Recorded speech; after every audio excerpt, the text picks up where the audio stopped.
Burning sick leave still there and Army Reserve on today's Babble. This is FednaBabble, where Kevin and Cassie make federal retirement benefits understandable for humans like you.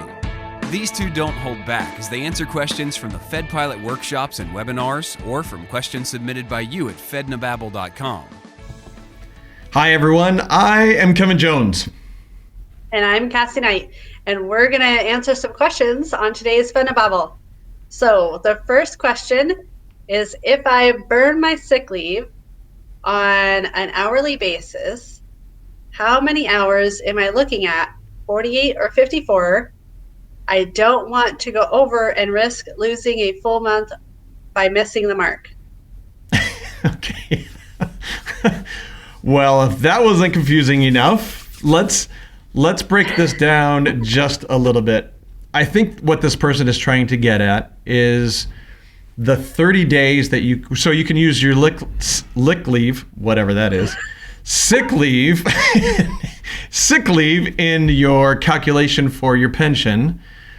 So let's say you have again 45 days of sick leave. Sure. And you can use 30 of that and use it into the calculations, the 14 days or use or lose. So when this person says, what am I looking at, 48 or 54? I don't know, because that's you personally, and we don't know what your situation is. But whatever it is, take 30 of that, move it over into the months column, really, and use the extra left over. Now, what people don't want to do is accidentally take too many hours and have it take off a whole month, because that's what it'll do. Right. So now there is a sick leave chart, and it's based on 2,087 hours per year. Right. Excuse me, and that equals one whole year that will be added to somebody's pension, essentially, if they have that many sick leave hours built up. Okay, so if you burn your sick leave on an hourly basis, how many hours are you looking at for what? Are you looking at that's how many hours you burn, or that's how many hours you need to have to qualify for a full month? Like, I don't know how many hours this person is starting with, so I don't know how many hours they need to burn. Right? And risk losing a full month by missing the mark. If you're concerned about that, then make sure you have an extra day or two of sick leave to where you know that you're going to be solid, even if you don't, even if you retire, excuse me. You'd rather lose out on a day or two than a full month. You want to make sure, it sounds like this person is really concerned on having that full month. They don't want to lose 28 days or 29 days. We want to make sure that full 30 days goes over into the pension amount. And so if that's the case, be over by a day or two. But I can't really do the math on what you're looking to burn, 48 or 54, because I don't know how much you're starting out with. So I don't know how much you need to burn. Yep. And that's something that when any federal employee meets with one of our advisors in a trusted network, they can just figure that out. That's another one. Yeah. Let me just figure this out for you. Okay, done. Here you go. Kind of. Yeah, answers. Because they're submitting all of that information to me to where I know what their sick leave is, how many, what their retirement service computation date is, so that way we can know exactly how many hours or how many days, that they're going to have with that retirement, and then how many sick leave hours they need to have on top of that to make that 30-day mark happen. So if you're coming or getting in touch really with one of our trusted advisors, then we're going to be able to help you figure that out. But unfortunately, I can't do that right now. Yeah, and what you don't want to do is if you do it by yourself, there's always the chance of saying, oh, I accidentally went into the next month, which takes off money from your pension for the rest of your life, and it has a compounding effect. So obviously you don't want to do that. Okay, next one. Is the gap payment If I retire before 62, still in place. So in Cassie, in the last episode or the episode before that, we talked about all the different names for survivor benefit. I mean, not survivor benefit, special retirement supplement. You're coming up with a new one. What happened? I am. Look at that. Yes, I am. I just like making up names right here. No, so there's gap payment, there's gap insurance, there's Social Security supplement, Social Security offset. This is really special retirement supplement. Yes, that is the correct name, Special Retirement Supplement. It is from the federal government. It is not a Social Security benefit. It is strictly a FERS employees benefit from the federal government. If you retire prior to 62, they will give you a certain amount based on your estimated benefit at 62 with Social Security and how many years, full years of service that you've had, and they'll divide that up and find out what that amount will be for your special retirement supplement. Yeah. Okay. And I can understand why people get this confused, because it does in the formula, it pulls over Social Security, the Social Security amount that you get at 62. So right. It makes sense why people get this and confused. it's also subject to that earnings test. Right. That's very similar to Social Security. Right. Right. The government's kind of adopted that earnings test from Social Security, and they use it for this benefit. And so it's a very confusing benefit, especially when people don't realize that Social Security supplement, which is what I hear most commonly, is something that is actually a Social Security benefit for like disabled people and things like that. There is a supplement income for folks. And so they don't realize that, though, when they're talking about the special retirement supplement. And it's very, very confusing. And this name gets thrown around with so many different variations. And people, gap payment, right? I mean, it could be viewed as a gap payment because it's for employees who are under 62. And it only lasts until you're age 62 when you are eligible for Social Security. Even if you don't begin drawing Social Security, it only lasts until you're 62, and so it fills that gap of time before Social Security is eligible to be drawn. And so I can understand how people come up with the name, but the real name is Special Retirement Supplement. What is it? Do you even know? It is still in place if you're before age 62 and you retire. However, only on an immediate full pension. Right. And I'll go out on a MRA plus 10 basis, you're not going to receive the special retirement supplement. So I want to make sure we're really clear on that. It does depend on the type of retirement you have on whether or not you're going to be eligible for this benefit. So is it still in place? Overall, the answer is yes. But again, remember, it depends on how you retire, but it also can depend, maybe possibly in some future point, if Congress decides to take it away. And they're always looking at trying to figure out, should we take it away or should we leave it? So that's one thing that I hear a lot in the workshops is that people are worried, okay, is it still going to be there? And the answer is it's there now until it's not. So exactly. we don't know. It's kind of like the high 3 to high 5, right? People are concerned about that being an issue as well. Exactly. It is something that seems to be constantly on the House floor for them to discuss. It really, when it gets passed, we will let you know. Yep. Okay. We'll make note of that. But for now, we're dealing with what is current and in place as of today, because that's the best information we have. So many of these benefits are constantly on the House floor and being discussed about being changed or withdrawn or what have you. And until that actually happens, though, we have nothing to go on. We can't tell you when that will be or what that's going to look like.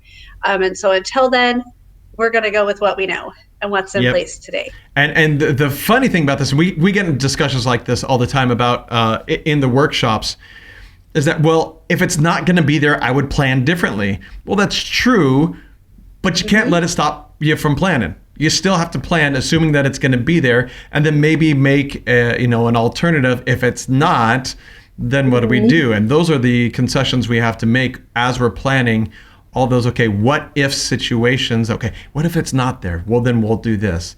What if FEHB changes, or what if Medicare changes, Right. or what if the TSP changes, or all these, the high 3, like you mentioned, goes to high 5. We have to be careful with that. Yeah, what if Social Security is not there by the time I retire? Right, And you know exactly. what? All of these are very valid concerns, and that's why our advisors that we have in our trusted network are experienced in answering those questions. They make sure that whatever scenario plays out, or whatever what if scenario plays Yep. out, is accounted for when they do that financial plan with you. Whether it's to make sure that you have more, tax-free income, or whatever your goal or situation is, they're going to help you make sure that you're covered with all of these different buckets and all of these different benefits, and make sure that they're working together as a well-oiled machine, and to get you to where you need to be. And if something happens, if something breaks, then how are we going to fix that situation? And they really distill that down. So all of these are very great questions, and very valid concerns. And just know that an advisor should be able to answer them for you. If they're not helping you plan right, let us know. We'll get you in touch with somebody who is versed in the federal benefits and understands exactly how to coordinate them with outside planning. Yeah, and I'll also mention that, along with that, Cassie, that things will go wrong. things will go not as planned. It's going to happen.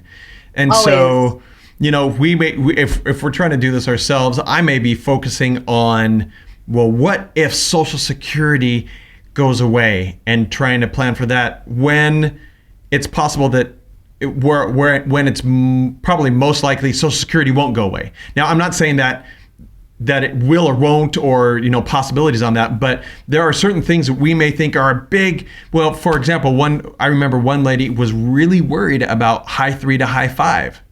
Mm-hmm. And she said, I've got to retire before they make it high 5. And I said, wait a minute. Do you realize, for most federal employees, if they change from high 3 to high 5, there's going to be such small difference that you're not going to notice the difference, number one. And number two, the chance of it happening are very small. So I wouldn't base your whole when you're going to retire off of that. It's easy for us to place undue burden or emphasis on one situation or one benefit, when we should really kind of back off and have a more balanced approach. And that's what an advisor does, helps us balance that much more than we would our own, because we have those emotions Absolutely. that get in the way. Absolutely. And say they don't take Social Security away, what happens if they increase taxes instead? Because we need more Social Security, right? There's all of these different scenarios. I didn't think about that one. Yeah.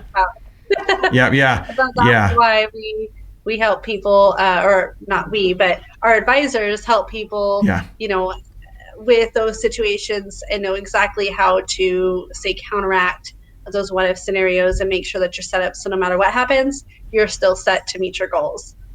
Yep. Perfect. Okay. Last question. How does the Army Reserve pension play into all this? I'm going to let you take this away, Cassie. You go for it. Is this a question that you not get very often in your workshops about reserve and active duty service? We don't. I don't think, because a lot of people understand how that works and the bonus that they get. I very few people that I've talked to, if I bring it up, most people are like, what? I'm in reserve, or I was in reserve, and I don't know about this. And I'm kind of surprised by that. Yeah. Okay. So let me take a deep breath here. I love it. Because there is a lot going on with reserve folks, okay? And they have a huge benefit that they don't even know about. I would say most of them don't realize what a benefit they have just being a reservist as opposed to active duty, okay? When it comes into relation to their federal pension, I should say. I don't know what the other benefits or non-benefits could be of reserve or active duty, but when it plays into your pension on the federal side, it can really be beneficial to be a reservist. And here's why. You can, if you have retired from the Army Reserves or Navy Reserve, if you have retired from the reserve service, then you can, quote unquote, double dip your pension on the federal side, because you can collect your reserve pension and you can make a deposit for your reserve service and collect on that reserve time for both pensions. What? That's craziness. So, let me just clarify this a little bit. Excuse me. But with somebody with active duty military service, if they've bought back their service on the federal side, they waive their military pension. So they will no longer receive a military pension when they begin their federal pension. They receive that federal pension and military pension combined in one federal pension check. But as a reservist, you still collect your reserve pension, and you can also collect that federal pension with that reserve time included and make that federal pension more robust on that side as well. And so that's why they call it double dipping, because you can collect your reserve pension and your federal pension and get credit for that reserve time in both pensions. Yeah. That's the bottom line. And how does the government allow that? I mean, so it's not all reserve service. And let me just make sure that we're clear on the service time that can be included for the federal side, and that's the 2 weeks in the summer and any training or deployed service. Okay, so the time that cannot count is the 1 week in a month drill time for reservists. They cannot buy back that service, but they'll get time for all the rest of it. Okay, so pretty decent there if you know about it. And if you play it right, here's another great example. If you know about this, if you play it right, you can score with this. And those are again something in the report that you would catch if no one else caught it. You would catch and say, "Oh, look at this! You can double dip here." You bet. We are making this note constantly back to our advisors and say, "Hey, look, this person's a reservist. They haven't made a deposit. They need to follow this process to make sure that they get credit for that service, because they can double dip here." Now, I want to be clear. There is an exception. Like all rules, there are always exceptions. Of course. And that's for military reserve technicians. If you are a military reserve technician and you are having to have that military status because of your civilian job, then that is where you will only collect the reserve pension and the federal pension, because you're already getting credit on both sides. Okay, so you don't receive the quote unquote double dipping factor like if you were reserve and had your federal service separate.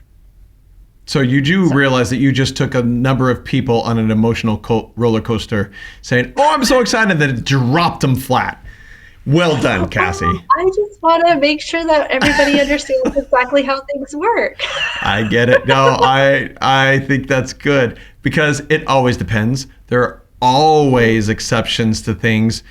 I don't care what it is. There's always an exception to different things. So, to make sure that you understand what they are and what the future things are, make sure you like, subscribe, follow, get notifications, all that good stuff on FedNaBabble. Share this with your friends. Please help them understand the benefits that you get. Everybody, let them know. Yep. Everyone. And then, Cassie, what do you do in the end?